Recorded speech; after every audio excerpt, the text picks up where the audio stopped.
You're watching ABC 17 KMIZ, where the news comes first.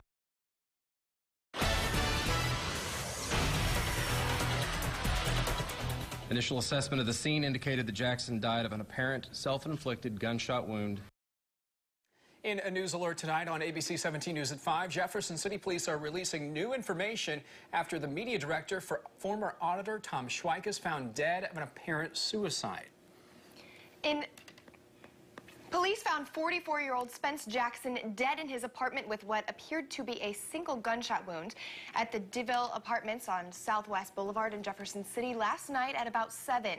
This comes just 1 month after former state auditor Tom Schweich committed suicide in his Clayton home near St. Louis. Police say Jackson's mother called authorities after days of not being able to get a hold of him. We have team coverage on this tonight with crews bringing you more details on JCPD's investigation, as well as talking with state officials who are saddened by this news. We'll start with ABC 17's Ashley Strohmeyer joining us live from Jackson's apartment complex. And Ashley, you're hearing from neighbors tonight. Guys, I'm on Southwest Boulevard in Jefferson City, where police found Spence Jackson dead in this apartment building last night around 7 o'clock. Now, police did, in fact, find a note last night, but they wouldn't go into the context of what it said, nor would they comment on the part of the body the gunshot wound affected. They did find a revolver and one spent round from that gun. We are very well the political issues that are alleged with Mr. Schweich's death. But our agency won't comment or really entertain questions that might link Mr. Jackson to any type of political issue, whether it's perceived or real. Police can't comment on much as the apparent suicide of Spence Jackson is still under investigation, but they say it's most likely a suicide. Very careful. Nathan Rodeman lives in the same apartment complex as Spence Jackson did, but didn't know him. He says he got home a little before 8 last night. There was 6 cops outside of the building. Is this in your apartment complex? In the building, yes, on the other side of where I live. Rodeman says he hasn't heard of anyone in the complex saying they heard gunshots. Although the call came in from Jackson's mother last night, police think he died Friday or Saturday. Police also haven't determined if the gun in Jackson's apartment was his.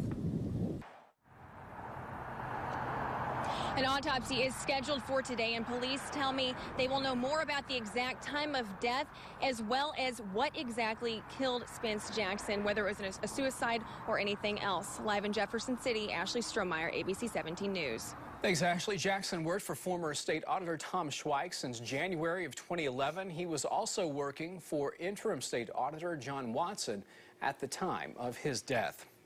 Well, the auditor's office and many lawmakers tell us they are deeply saddened by the shocking news of Jackson's death. ABC 17's Dan Messinio spoke to officials this afternoon and joins us live now from the Capitol.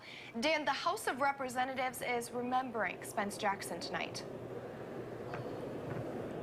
Yeah, here in the Capitol, the House of Representatives will have a moment of silence on the floor in remembrance of Spence Jackson.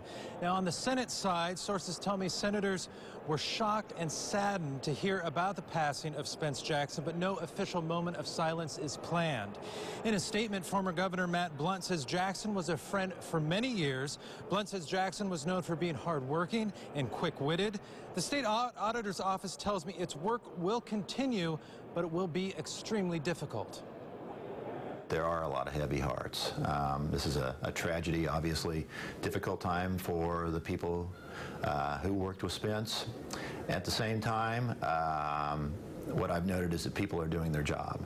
And I think that is how a lot of us cope, is that we get to work. Coming up tonight at 6, I'll have more on that moment of silence on the House floor, and I'll have more comments from the auditor's office about the passing of Spence Jackson. Reporting live in the Capitol, Dan Messinio, ABC 17 News. Thank you, Dan. Jackson was not married. His mother is in Jefferson City to handle his affairs.